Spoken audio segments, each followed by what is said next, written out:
कर्पूर गौरम करुणावतारम संसार सारम भुजगेन्द्रहारम सदा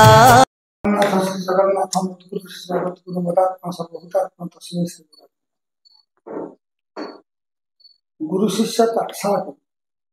ओडिशार अगणित छात्र छात्री शिक्षक शिक्षयित्री एवं साहित्य साधक साहित्य रसिक मान स्वागत कर आज आमर जन्मभूमि जो प्रबंधर आज तृतीय भाग आलोचना करेंगे निराकार स्वामी महोदय एवं छात्र अच्छा गोदावरी बसुंधरा सान भाई मो अनुरोध कर गोदावरी बसुंधरा से सामने सूचना दे कार्यक्रम आरंभ। जय श्री जगन्नाथ। जय श्री जगन्नाथ। जन्मभूमि शीर्षक प्रबंध आमर द्वितीय भाग प्रथम भाग चली जाइछि आलोचित होइछि। आज तार तृतीय भाग को आम आलोचना करिबा जहाँकि आज जन्मभूमिर परिपुष्ट पूरण हेब। यह को अति सुंदर भाव रे गतकाली वर्णना करुले श्रीजुक्त निराकार स्वाई सार। वर्तमान आमे तांकठारु आज तृतीय अधिवेशन रे अवशिष्टांश को श्रवण करिबा आलोचना करिबा। वर्तमान समय सापेक्ष वर्तमान कार्यक्रम को यथाशीघ्र त्वरान्वित करंतु। जय श्री जगन्नाथ। ए ओडिया भाषा साहित्य रे गुरु शिष्य पाठशाला को आपण मान को स्वागत।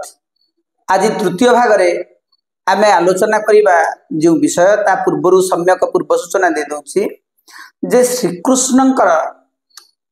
जो कृतकर्म अर्थात से भगवान बोली सभ्यता ग्रहण कले मध्य मातृभूमि प्रति जो तांकर हेला हला तो सेइति पई से सेथुरु पार पाई पार नथिले अर्थात तांकर वंश समूले विलोप होइथला। मातृभूमि रो अभिशाप रु से वर्ती पारि नथिले। या परे आमे आलोचना करिया परवर्ती भाग एही पुरातनी गाथा रे सत्य रहिछि एणु बहु शताब्दीर विस्मृति भेद करी ताहा आज आम मानक पाखरे पहुंची पारिछि। कृष्णंकर नवराज्यर अभ्रंकस प्रासाद आउ नाही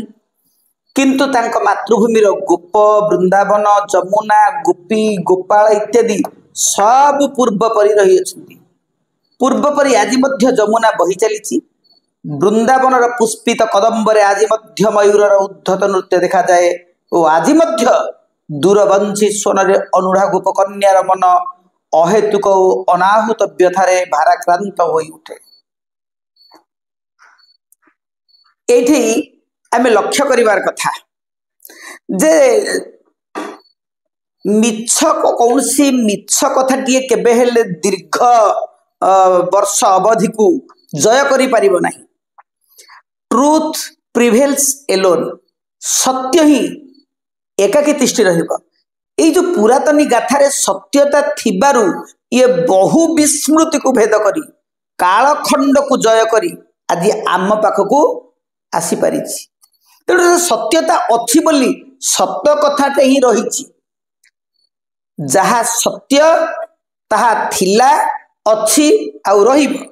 तेणु ए गाथार सत्यता अछि बोली प्राबंधिक दृढ़ जुक्ति उपस्थापन करिसंती। से कहले जे जो मातृभूमि प्रति जो मानकर प्रेम थिला सेई मानकर वंशधर आज मध्य अछंती। जथा गोपी मानकर वंशधर अछंती। गोपी गोपांगना गोपाल मानकर वंशधर आज मध्य अछंती। सत्य पई से पुष्पित कदम्ब आज मध्य जमुना कूल रे रहिछि। वृंदावन आज मध्य अछि। एबे मध्य से अंचल रे जदि बंशी गोपालपुर बंशी स्वन शुणिबे अनुढ़ा गोपकन्यार मनरे माने अहेतुक व्यथा आपे आपे संचरित हुए। आउ एबे मध्य से पुष्पित कदम्ब रे କଦମ୍ବରେ ଆଜି ମଧ୍ୟ ମୟୂରର ଉଦ୍ଧତ ନୃତ୍ୟ ଦେଖାଯାଏ, ଯାହା କୃଷ୍ଣଙ୍କ ସମୟରେ ଦେଖାଯାଉଥିଲା। ଏଥିରୁ ବୁଝାପଡୁଛି ମାତୃଭୂମିର ସ୍ଥିତି ବର୍ତ୍ତମାନ ଅଛି, ହଁ କିନ୍ତୁ ଯୋଉଥିପାଇଁ ସେ ମାତୃଭୂମିକୁ ପରିତ୍ୟାଗ କରିଥିଲେ ସିଏ ନାହିଁ। ହଁ ସେ କିଏ କିଏ ନାହିଁ ବୋଲି ଲେଖକ କହୁଛନ୍ତି। କୃଷ୍ଣଙ୍କର ମଦ୍ୟପ ବଂଶଗୋଷ୍ଠୀ, ଯୋଉଥିପାଇଁ ସେ ଅଭ୍ରଙ୍କଶ ପ୍ରାସାଦ ଆଉ ନାହିଁ। ତାଙ୍କର ଅଭ୍ରଙ୍କଶ ଅର୍ଥ ନଭଶୁମ୍ବୀ, ଆକାଶ ଛୁଆଁ। ଆମେ ଯଦି ସାଧାରଣ ଭାବରେ ଆମେ ଦେଖୁଛେ ଯାହାର ଯୋଉ ଅଟ୍ଟାଳିକା ବେଶୀ ଉଚ୍ଚ, ଆମେ ଲକ୍ଷଣାର୍ଥରେ ଆମେ କହୁଛୁ ଆଶ୍ଚର୍ଯ୍ୟ ପ୍ରକଟିତ ଗୁରୁତ୍ୱ ଦେବା ପାଇଁ, ଆକାଶ ଛୁଆଁ ଘର କରିଛି। ସେଇଭଳି ଅର୍ଥାତ ସେ ସମୟର ଯୋଉ ଅଟ୍ଟାଳିକା ସବୁ ଥିଲା ତା ଅପେକ୍ଷା କୃଷ୍ଣଙ୍କର ଅଟ୍ଟାଳିକା ଅର୍ଥ ବାସସ୍ଥାନ ଆହୁରି ଉନ୍ନତ ଧରଣର ଥିଲା ବୋଲି ଆମକୁ ବୁଝିଯିବାକୁ ପଡିବ। କିନ୍ତୁ ସିଏ ରହିଲା ନାହିଁ, ସେ ଗୋପ ଅଛି, ସେ ବୃନ୍ଦାବନ ଅଛି, ସେଇ ଗୋପ ଅଛି, ସେଇ ମଥୁରା ଅଛି, ସେଇ ବୃନ୍ଦାବନ ଅଛି, ସେଇ ଆତ୍ମପ୍ରତ୍ୟୟ ଅଛି, ସେଇ କଦମ୍ବ ଅଛି, ନହେଲେ କଦମ୍ବର ବଂଶଧର ମାନେ ଅଛନ୍ତି, ସେ ପ୍ରଜାତିରେ ଅଛନ୍ତି। କିନ୍ତୁ ଯଦି ତମେ ଯୋଉ କହିଲ ଯେ ଏବେ ବି ଗୋପାଳ ପୁଅର ମୂର୍ଚ୍ଛନା ବଂଶୀର ସ୍ୱର ଛୁଟି ଆସୁଛି, ଏବେ ବି ଗୋପାଙ୍ଗନା ମାନେ ସେଇ ରାଧାକୃଷ୍ଣ ପ୍ରେମରେ ତଲ୍ଲୀନ ହୁଅନ୍ତି, ସେଇ କଥାଟିକୁ ସେ ଦୋହରାଇଛନ୍ତି। ସବୁ ସତ ଭଳି ଲାଗୁଛି, କିନ୍ତୁ ସେଇ ଯୋଉ ମାତୃଭୂମି ପ୍ରତି ବିରାଗ ଭାବ, ସେଇଥିରୁ ସେ ଦ୍ରୋହରୁ ସେ ମୁକୁଳି ପାରିଲେ କେହି ବଞ୍ଚି ନାହାନ୍ତି। ଭଗବାନ ଶ୍ରୀକୃଷ୍ଣଙ୍କୁ ମଧ୍ୟ ସେଇ ବାଧା ଲାଗିଛି। ତେଣୁ ସାମ୍ପ୍ରତିକ ଯୁବକ ଯୁବତୀ ବା ଶିକ୍ଷିତ ସମାଜକୁ ପ୍ରାବନ୍ଧିକ ଏଇ କାହାଣୀ ଜରିଆରେ ବାର୍ତ୍ତା ଦେବାକୁ ଚାହୁଁଛନ୍ତି, କେବେ ବି ଆମେ ସେଭଳି ବିପର୍ଯ୍ୟୟକୁ ଡାକି ଆଣିବା ନାହିଁ। କୃଷ୍ଣଙ୍କର ଏହି ଅମର ଗାଥାରୁ ବହୁ କଥା ଶିଖିବାର ଅଛି। ଏହା ସତ୍ୟ ଯେ ଭାରତୀୟ ଅର୍ଥନୈତିକ ବେଷ୍ଟନୀରେ ପାଶ୍ଚାତ୍ୟ ଶିକ୍ଷା ପଦ୍ଧତିକୁ ଥୋଇ ଦିଆଯାଇଛି। ଏଣୁ ପାଶ୍ଚାତ୍ୟ ଶିକ୍ଷାର ଶିକ୍ଷିତ ମାନେ ଯେ ପାଶ୍ଚାତ୍ୟ ଜୀବନ ଧାରଣର ମାନ ଅନୁସରଣ କରିବେ ଏହା ନିଶ୍ଚିତ କଥା। ତଥାପି ବହୁ ସହସ୍ର ଶିକ୍ଷିତ ମଧ୍ୟରୁ ଯେଉଁମାନେ ସେମାନଙ୍କର ମହାନୁଭବତାର ପରିଧିକୁ ପଲ୍ଲୀଗ୍ରାମରୁ ପ୍ରଥମେ ଆରମ୍ଭ କରି ବିଶ୍ୱ ପର୍ଯ୍ୟନ୍ତ ବ୍ୟାପ୍ତ କରିପାରିଛନ୍ତି, ସେଇମାନେ ହିଁ ଆମମାନଙ୍କର ନମସ୍ୟ। ତାହେଲେ କେଉଁମାନେ ଆମର ନମସ୍ୟ ନମସ୍କାର ପାଇବା ପାଇଁ ଯୋଗ୍ୟ ବିବେଚିତ? ସେ କହୁଛି ଯେ ଏଇ ଯୋଉ ଶିକ୍ଷିତ ଯୁବକ ଯୁବତୀ ମାନେ କାହିଁକି ଉଦ୍ଭ୍ରାନ୍ତ ହଉଛନ୍ତି, କାହିଁକି ନିଜ ଜନ୍ମଭୂମି ପ୍ରତି ଆପଣ ଆରମ୍ଭ କରନ୍ତୁ ପାଶ୍ଚାତ୍ୟ ଶିକ୍ଷା ଠାରୁ। ଯେ ଆମର ପ୍ରାବନ୍ଧିକ କହୁଛନ୍ତି ଯେ ପାଶ୍ଚାତ୍ୟ ଶିକ୍ଷା, ଶିକ୍ଷା କରିବା ଲାଭ କରିବା ଅପରାଧ ନୁହେଁ, କିନ୍ତୁ ଏଇଟା କୋଉଠୁ ଆରମ୍ଭ ହେବା ଦରକାର? ଜନ୍ମଭୂମିରୁ, ମାତୃଭାଷାରେ। ଯୋଉ ପାଶ୍ଚାତ୍ୟ ଶିକ୍ଷା ଅର୍ଥାତ ପଶ୍ଚିମୀ ଦେଶ ଯୋଉଟାକୁ ଆମେ ଇଂଲଣ୍ଡ, ଫ୍ରାନ୍ସ, ୟୁରୋପିଆନ କଣ୍ଟ୍ରି ଯୋଉଟା ଆମେ ୱେଷ୍ଟର୍ଣ୍ଣ କଣ୍ଟ୍ରି, ସେଇ ପାଶ୍ଚାତ୍ୟ ଶିକ୍ଷାରେ ଏଇ ପରିବାରବାଦ ନାହିଁ, ସ୍ନେହ ପ୍ରେମ ମମତାର ମୂଲ୍ୟ ସେଠାରେ ନାହିଁ। ସେଠି ବସ୍ତୁବାଦ ବାସ୍ତବବାଦ, ସେଠି ଭାବାତ୍ମକ କଳାତ୍ମକ ବା ସମର୍ପଣ ଭାବର କୌଣସି ମୂଲ୍ୟ ହିଁ ନଥାଏ, ଯାହା ଫଳରେ ବାସ୍ତବତାରୁ ଟିକିଏ ଆଡ଼େଇ ଗଲେ ସେଠି ମଣିଷ ପଣିଆ ତିଷ୍ଠି ରହେନି, ସେଠି ପରସ୍ପର ସ୍ନେହ ସହଯୋଗ। ପ୍ରାବନ୍ଧିକ କଣ କହିବାକୁ ଚାହୁଁଛନ୍ତି? ଯେହେତୁ ଆମ ଭାରତୀୟ ମାନଙ୍କ ମଧ୍ୟରେ ସେହି ପାଶ୍ଚାତ୍ୟ ଶିକ୍ଷା ପଦ୍ଧତିକୁ ଥୋଇ ଦିଆଯାଇଛି, ଅର୍ଥାତ ଆମେ ମାନେ ସେ ପାଶ୍ଚାତ୍ୟ ଶିକ୍ଷା ପଦ୍ଧତିକୁ ଗ୍ରହଣ କରୁଛୁ, ଆମର ବେଦ ବେଦାନ୍ତ ଉପନିଷଦ କର୍ମକାଣ୍ଡ ଏଗୁଡ଼ିକୁ ଛାଡ଼ି ଦେଇକି ଗୁରୁକୁଳ ଶିକ୍ଷା ପଦ୍ଧତିକୁ ଛାଡ଼ି ଦେଇ ସେ ପାଶ୍ଚାତ୍ୟ ଶିକ୍ଷା ପଦ୍ଧତିକୁ ଯୋଉ ଗ୍ରହଣ କରିଛୁ, ସେମାନଙ୍କ ଭଳି ଆମ ଜୀବନ ଧାରଣର ମାନ ବଦଳିବାରେ ଲାଗିଛି, ଯୋଉଥିରେ କି ଜୀବନ ନୁହେଁ କେବଳ ଯନ୍ତ୍ରଣା ରହିଛି। ଆଉ ପାଶ୍ଚାତ୍ୟ ଶିକ୍ଷା ପଦ୍ଧତିରେ ଯାଉଛି ପଢୁଥିବା ବା ବାହାରୁଥିବା ଶିକ୍ଷିତ ମାନେ ସେଇ ପାଶ୍ଚାତ୍ୟ ଜୀବନ ଧାରଣର ମାନକୁ ହିଁ ଅନୁସରଣ କରିବେ, ଏଇ କଥା ମଧ୍ୟ ପ୍ରାବନ୍ଧିକ ପ୍ରବନ୍ଧରେ କହିଛନ୍ତି। ସୁଦ୍ଧା ପ୍ରାବନ୍ଧିକ ଦେଖେଇଥିଲେ ଯେ ମାତୃଭୂମି ପ୍ରତି ବୈମାତୃକ ମନୋଭାବ ଦେଖେଇଥିବା ତଥାକଥିତ ଶିକ୍ଷିତ ଗୋଷ୍ଠୀ କେମିତି ହରଡ଼ ଘଣାରେ କରୁଛନ୍ତି, ଏବଂ ତାର କାରଣ ଏଇ ପଦରେଖା ନିର୍ଦ୍ଧାରଣ କରାଯାଇଛି ଯେ ଆ ପଛରେ ଅଛି ପାଶ୍ଚାତ୍ୟ ଶିକ୍ଷା। ପାଶ୍ଚାତ୍ୟ ଶିକ୍ଷାଟା ଯେହେତୁ ଆମ ଉପରେ ଲଦି ଯାଇଛି ହଁ ତେଣୁ ସେଇଭଳିଆ ଚିନ୍ତାଧାରା ଆମର ଆସିଛି ହଁ ଏବଂ ତାଙ୍କର ଦର୍ଶନରେ ଆମେ ଭାସି ଯାଇଛେ ହଁ ତାଙ୍କ ଦର୍ଶନର ଦୋଷ ଏଇଟା ବୋଲି ସେ କହିବାକୁ ଚାହିଁବେ ବେଶ କିନ୍ତୁ ତାକୁ ହିଁ ମଧ୍ୟ ପାଶ୍ଚାତ୍ୟ ଶିକ୍ଷା ପରେ ସେ କହିଛନ୍ତି ଯେ ପାଶ୍ଚାତ୍ୟ ଶିକ୍ଷାଟା ଦୁଃସାବହ ନୁହଁ କିନ୍ତୁ ତାକୁ ଶିକ୍ଷା ପାଇଥିବା ଯୋଉ ଶିକ୍ଷିତ ତାର ବ୍ୟବହାର କେମିତି କରିବ ସେଟା ସ୍ୱତନ୍ତ୍ର ଭାବରେ ତାର ଉପରେ ନିର୍ଭର କରୁଛି ସେ ଯଦି ତାକୁ ଭୂମିରୁ ଭୁଆଁ ପର୍ଯ୍ୟନ୍ତ ନେଇପାରିବ ତାର ମାତୃଭୂମିରୁ ବିଶ୍ୱ ପର୍ଯ୍ୟନ୍ତ ନେଇପାରିବ ତେବେ ଏଇ ତ୍ରୁଟି ତାଠି ଦେଖାଯିବ ନାହିଁ ଏବଂ ସେତେବେଳେ ସେ ଆମର ନମସ୍ୟ ହେଇପାରିବ ତାହେଲେ ଏଇଠି ଆସୁଛି ବସୁଧୈବ କୁଟୁମ୍ବକ ତାହେଲେ କୁଟୁମ୍ବରୁ ବିଶ୍ୱବ୍ୟାପୀ ପରିବାରରୁ ବିଶ୍ୱବ୍ୟାପୀ ହେବା ବିଧେୟ ହଁ ନାଇଁ ଆଉ ଗୋଟିଏ କଥା ବଡ ଭାଇ ଯେତେବେଳେ ଲର୍ଡ ମ୍ୟାକିଲ ଯୋଉ ମ୍ୟାକିଲଙ୍କ ଶିକ୍ଷା ପଦ୍ଧତି ଲଦି ଦିଆଗଲା ସେ ଦେଖିଲେ ଭାରତୀୟ ମାନଙ୍କୁ ସହଜରେ ଜୟ କରିବା ବା ଏମାନଙ୍କୁ ଅଧିକ ଦିନ ପରାଧୀନ ତାର ଶୃଙ୍ଖଳରେ ବାନ୍ଧି ରଖି ହବନି ଯଦି ଏମାନଙ୍କର ଶିକ୍ଷା ପଦ୍ଧତିକୁ ସମ୍ପୂର୍ଣ୍ଣ ମୂଳେ ଧ୍ୱସ୍ତ କରି ଦିଆଯାଏ ଆମ ଶିକ୍ଷା ପଦ୍ଧତିକୁ ଲଦେଇ ଦିଆଯାଏ ଏମାନଙ୍କର ଏକତା ଏକାଗ୍ରତା ଏଗୁଡ଼ା ସବୁ ଧ୍ୱଂସ ହେଇଯିବ ଏମାନେ ଆମର ଗୋଡ଼ାଣିଆ ହେଇଯିବେ ତାଙ୍କର ସେଇ ଶିକ୍ଷା ପଦ୍ଧତିଟାକୁ ବ୍ରିଟିଶ ସଂସଦ ଅନୁମୋଦନ କଲା ଏବଂ ସେଇ ଶିକ୍ଷା ପଦ୍ଧତିକୁ ଆମ ଉପରେ ଲଦି ଦିଆଯାଇଛି ଆମେ ସେଇ ଶିକ୍ଷାରେ ଯୋଉମାନେ ଉତ୍ତୀର୍ଣ୍ଣ ହଉଛୁ ଅଧିକାଂଶ ବହୁ ସହସ୍ର ଶିକ୍ଷିତ ବ୍ୟକ୍ତି ଅବଶ୍ୟ ନିରାକାର ଭାଇ ସେଇ ସମୟ ପାଇଁ ସେଇଟା ପ୍ରଯୁଜ୍ୟ ଥାଇପାରେ ବର୍ତ୍ତମାନ ଆମେ ଏବେ ସ୍ୱାବଲମ୍ବଶୀଳ ବେଶ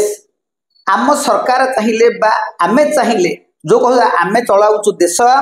ଆମରି ନାଁରେ ଆମେ ନାଉରି ଯଦି ଆମର ପ୍ରାଚୀନ ଶିକ୍ଷା ପରମ୍ପରା ଗୁରୁକୁଳ ପରମ୍ପରା ଅତି ଉନ୍ନତ ମାନର ଥିଲା ଆମର ବେଦାନ୍ତ ଉପନିଷଦ ଜୀବନ ଦର୍ଶନକୁ ଧାରଣ କରିଥିଲା ସେ ଶିକ୍ଷା ପଦ୍ଧତି କାହିଁକି ଆମେ ଆଣିପାରିବୁନି ଆମ ଦେଶର ତ ମାଲିକ ଏବେ ଆମେ ପ୍ରାବନ୍ଧିକ ଏଇ ମେସେଜ ଦବାକୁ ଚାହୁଁଛନ୍ତି ଯେ ଯୋଉ ଶିକ୍ଷା ପଦ୍ଧତିରେ ଜୀବନ ଧାରଣର ମାନ ବଦଳି ଯାଇ ଯୌବନରେ ଯନ୍ତ୍ରଣା ଆଣେ ସେ ଶିକ୍ଷା ପଦ୍ଧତିକୁ ବଦଳାଇବାର ଆବଶ୍ୟକତା ରହିଛି ବୋଲି ସେ ପରୋକ୍ଷରେ ସୂଚନା ଦଉଛନ୍ତି ସେ କହିବାର ଆହୁରି କହିଛନ୍ତି ଯେଉଁମାନେ ସେଇ ପାଶ୍ଚାତ୍ୟ ଶିକ୍ଷାର ନିଗୁଡ଼କୁ ଛିନ୍ନ କରି କଣ ଯେତକ ସବୁ ପାଶ୍ଚାତ୍ୟ ଶିକ୍ଷାରେ ପଢିଲେ ସମସ୍ତେ କଣ ମାତୃଭୂମି ରହିକି ନାଇଁ ଯେଉଁମାନେ ଛିନ୍ନ କରି ନିଜର ମହାନୁଭବତାର ପରିଚୟ ନିଜ ପଲ୍ଲୀ ଗ୍ରାମରୁ ଆରମ୍ଭ କରୁଛନ୍ତି ବିଶ୍ୱ ପର୍ଯ୍ୟନ୍ତ ସେଇମାନେ ହିଁ ନମସ୍ୟ ସେଇମାନେ ହିଁ ଆମର ନମସ୍ୟ ଆଗକୁ ଯିବା କିନ୍ତୁ ଏଇ ସ୍ୱାଭାବିକ ପନ୍ଥା ଛାଡ଼ି ଯେଉଁମାନେ ଗ୍ରୀଷ୍ମ ଦେବତା ଏଟଲାସ ପରି ସମସ୍ତ ବିଶ୍ୱର ଭାର ବହନ କରିଛନ୍ତି ବୋଲି କୁବ୍ଜ ହୋଇ ଚାଲନ୍ତି ସେମାନେ ଖାଲି ପ୍ରବଞ୍ଚନା କରିଥାନ୍ତି ଯେ ଭଲ ଗ୍ରାମବାସୀ ନୁହେଁ ସେ ଭଲ ଓଡ଼ିଶାବାସୀ ନୁହେଁ ଯେ ଭଲ ଓଡ଼ିଶାବାସୀ ନୁହେଁ ସେ ଭଲ ଭାରତବାସୀ ନୁହେଁ ଓ ଯେ ଭଲ ଭାରତବାସୀ ନୁହେଁ ସେ ଭଲ ବିଶ୍ୱବାସୀ ହୋଇ ନପାରେ ତାହେଲେ ଏଥିରେ କଥିତ ନିଜକୁ ଶିକ୍ଷିତ ବୋଲୁଥିବା ଯୋଉ ଭଦ୍ର ବ୍ୟକ୍ତିଗଣ ଯୋଉମାନେ ମାତୃଭୂମି ପରିତ୍ୟାଗ କରି ବାହାରେ ରହୁଛନ୍ତି ଖାଲି ରହୁନାହାନ୍ତି ମାତୃଭୂମି ସମ୍ପୂର୍ଣ୍ଣ ଅବଜ୍ଞା କରୁଛନ୍ତି ସେଇମାନେ ନିଜକୁ ପ୍ରବଞ୍ଚନା ଦଉଛନ୍ତି ସେମାନେ କହ ଯେ ଆମେ ପ୍ରକୃତରେ ଶିକ୍ଷିତ କିନ୍ତୁ ପ୍ରକୃତରେ ସେମାନେ ଶିକ୍ଷିତ ନୁହନ୍ତି କି ସେମାନଙ୍କ ଭିତରେ ତ ଜନ୍ମଭୂମି ପ୍ରତି ଶ୍ରଦ୍ଧା ନାହିଁ ନିଜ ରାଜ୍ୟ ପ୍ରତି ଶ୍ରଦ୍ଧା ନାହିଁ ନିଜ ଦେଶ ପ୍ରତି ଶ୍ରଦ୍ଧା ନାହିଁ କିମ୍ବା ଯୋଉ ବିଶ୍ୱ ଭାତୃଭାବ ବିଶ୍ୱସ୍ତରୀୟ ଯୋଉ ଭାତୃଭାବ ସେମାନଙ୍କ ପାଖରେ ନାହିଁ ତାମାନେ ଏମାନେ ଦେଶ ଛଡା କୁଳ ଛଡା ଜନ୍ମଭୂମି ଛଡା ଧର୍ମ ଛଡା ଠିକ କଥା କହିଛନ୍ତି ଧର୍ମ ଛଡା କୁଳ ବୁଢା ଦଳ ଏମାନେ ଆତ୍ମପ୍ରବଞ୍ଚକ ଯିଏ ସେ କାହାର ନୁହେଁ ଏକ ପଦରେ କହିଲେ ବୁଝା ପଡିବ ସେଇ କଥାଟା ଯୋଉ କଥାଟା ଆମର କହିଲେ ଗଙ୍ଗାଧର ମେହେର ସ୍ୱଭାବ କବି ଗଙ୍ଗାଧର ମେହେର ମାତୃଭୂମି ମାତୃଭାଷାରେ ମମତା ଯାହୃଦୟ ନମି ନାହିଁ ତାକୁ ଯଦି ଜ୍ଞାନୀ ଗଣରେ ଗଣିବା ଅଜ୍ଞାନ ରହିବେ କାହିଁ ହଁ ଯୋଉମାନେ ନିଜ ମାତୃଭୂମି ପ୍ରତି ତଥାପି ଯୋଉମାନେ ଜ୍ଞାନୀ ବୋଲି ଆପଣ ଛାଏଁ ଛାଏଁ ବୋଲନ୍ତି ସେମାନେ ଅଜ୍ଞାନ ନୁହେଁ କି ନିଜ ଢୋଲ ଯିଏ ନିଜେ ପିଟୁଛି ମୂର୍ଖ ଅଜ୍ଞାନ କିଏ ଅଛି ଆଉ ଆମ ଲେଖକ ମଧ୍ୟ ସେଇ କଥା କହିଛନ୍ତି ଯଦି ତମେ ପାଶ୍ଚାତ୍ୟ ଶିକ୍ଷା ପଦ୍ଧତିରେ ଉଚ୍ଚ ସ୍ଥାନକୁ ଗଲ ତମ ମାତୃଭୂମି एवं मातृभूमि बसवास करुवा समस्त अधिवासी को लेकिन तमे बड़ हम निजर भित्ति आउ स्थिति को सुदृढ़ करके आकाश को चाहे आकाश आकाश विशालता को मापे स्थिति सुदृढ़ नथब तमे तमर अवस्थिति को आ विश्व पर्यंत बुलेब कितनी बुलेब कहा आधार कर एग्जैक्टली आमर जो द्वारका जो कृष्ण कथा दृष्टिकोण द्वारका बुड़ीजार गोटे मुख्य कारण तार मूल ठीक नथिला तेणु जो माने 115 महला विशिष्ट कोठा तोलिया को चाहूछंती सेमाने ताकर नियटा 120 महला भितर को जा दरकार गछटिए बाउंस गछटिए 125 फुट ऊपर को उठिया पड़े ता पूर्व तार मूल सेतिकी एरिया और सेतिकी गभीरता पर्यंत जाइथिबा दरकार तेणु गछ जेतले बढ़ुची अंकुरोदगम होची प्रथम उठुची तार चेरा चेराटा ऊपर को उठिक तल को देव तल को सेतिकी भीतर को जाय सारी से दृढ़ हो सारा परे तार डाळ ऊपर को आसीबो और डाळ मिलिबो किंतु ए तथाकथित शिक्षित माने ताको भूली जायथा जे प्रकृत रे जो फाउंडेशन को मूलटा को भूली जायथांती आ मूल दुआटा जो स्ट्रांग रहिला तेबे से जेते ऊपर को उठिले बुझा ताको के हल्ले पारिबे नाही जेते बागत सासु जेते भूमिकंप ठीक अछि अग्रसर हो एमाने सेता करि पारना आपण को कहिबार मूल कथा हला जे जिए विश्व मानव हब से ता गाँ रे प्रथमे चिन्हा हो एवं गाँ लोक मान ताको पसंद करबा दरकार निज मातृभूमि रे जदि तमे भल नुहा तमे भल विश्ववासी हेइ परिबा नाही प्राबंधिक मते से कथा कहउछंती जे जे भल ग्रामवासी नुहे से भल ओडिशावासी नुहे जे भल ओडिशावासी नुहे से भारतवासी नुहे एवं जे भल भारतवासी नुहे से भल विश्ववासी होई न पारे जो माने पाश्चात्य शिक्षार समस्त निगड़ छिन्न करी सेमानंकर महानुभवतार परिधि को प्रथमे पल्ली रु आरंभ करी समग्र ओडिशा ओ भारत वर्ष को व्याप्त करी पारंती से माने आंभ मानंकर नमस्य होती अर्थात जी भूमि रो भूमा पर्यंत माटी रु आकाश पर्यंत पलिता निज ग्राम रु विश्व पर्यंत निजर महानुभवतार परिधि को से सजाड़ी पारिला सेई माने ही हमर नमस्य आउ गोटे प्रसंग देथिला जे जो माने ग्रीष्य देवता एटलास भली पृथ्वीर भार बहन करिसते बोली कुब्ज होई चलंती से माने प्रबंचक ठक गाँ गहली देखिथे आपण आमे तो समस्त गाँ रे आमर जन्म आमर गाँ रो माटी पानी पवन रे आम शरीर गढ़ा देखिए जो मैंने सहर जाइए अच्छा से कौन कहते जे कौन से पर्वपर्वाणी रे जदि निमंत्रण करा जिवो बा से मानकु डका जिवो समय नहीं आज अमक है झीर पाठ पढ़ा काली पुअर परीक्षा काली स्त्री देह खराब काली शशुर बाहाघर काली से पुअर व्रत घर सांग आसीथिला आज देह असुस्थ विभिन्न कामर आळ देखांती सत्य जेमिति समस्या तिक एमान कठे ही बंधा पड़ी बाहाना कर हाँ बा एमाने ग्रीष्य देवता एटलास जेमिति आमे साइकेल पछपटे देखि देबे छात्र छात्री माने एटलास साइकेल रे पछपटे चित्रटी मध्ये अछि पृथ्वी रे जो ग्लोब टाको एटलास धरिकी कुब्ज हो जाए सत्य जमी ये समस्या सब धरिकी एकपटिया कुब्ज हो जाए किंतु से माने भारी सड़क चलती समस्या किछि नहीं निजर स्वार्थ रे बाधा सृष्टि हबो बोली एभली समस्यार पहाड़ टेकी धरिचंती बोली समाज को देखई होंती अन्य मान को जणे होंती एमाने प्रबंचक ठक एमानकर परिणति एमानकर परिणाम श्रीकृष्णंकर भली हबो बोली प्राबंधिक सूचना दे दी प्रबंध माध्यम रे एबे मु अनुरोध करबी हाँ ए प्रबंधर सारांश गोटे पारा केमिति हम कहि पारि ठीक है सारांश को जो शॉर्टकट सारांश हैला जे आमे मातृगर्भरु पड़ी जो भूमि स्पर्श कले जहार माटी पानी पवन रे आम शरीर गढ़ा जहार शाक तंडुल फल मूल खाई आम शिशु प्राण परिपुष्ट होइछि आमे बंचिचे बढ़ुचे एवं प्रगतिर चरम सीमार पहुंचीचे आमे आमर स्थिति को सेई पल्ली भूमि सुदृढ़ करवा समस्त सहित संपर्क रखी आमर सामाजिक स्थिति को आगुआ को नबा आमे भल ग्रामवासी हबा भल राज्यवासी हबा भल देशवासी हबा भल विश्ववासी हबा वसुधैव कुटुंबक मंत्र रे समस्त को स्नेह ममतार डोरी रे बांधि रखिबा कहा को छाड़िबा नहीं सेई कथाटा को रहीम ताकर दुहारे कहितले जे रहीमन कभी बड़ेन को देखी लघु न दीजिए डारी जहाँ काम आबई सुई कहा करई तलबारी जदि छुंचीटा को देख धरी थिले खंडाटीए पाइले बोली छुंचीटा को फोपाड़ी देबा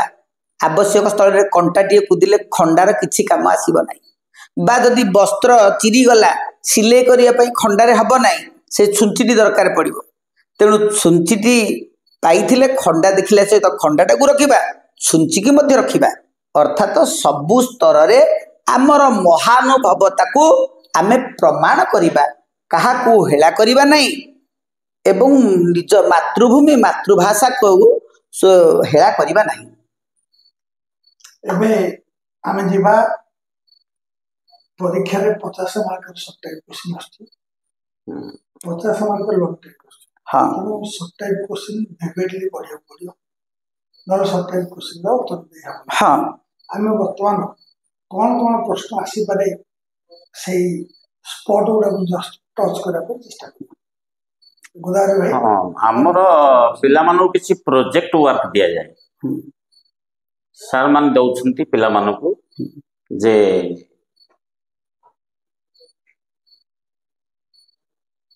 श्री कृष्ण को अष्ट पाटवंशी हाँ ना ना हाँ मो कही रखे श्रीकृष्णंकर अष्टपाटवंशी रुक्मिणी सत्यभामा जाम्बवती मित्रबिंदा एतिकी बहिरे दिया जाइछि आउ 4 जण हेले कालिंदी लक्ष्मणा नग्नजिता एवं भद्रा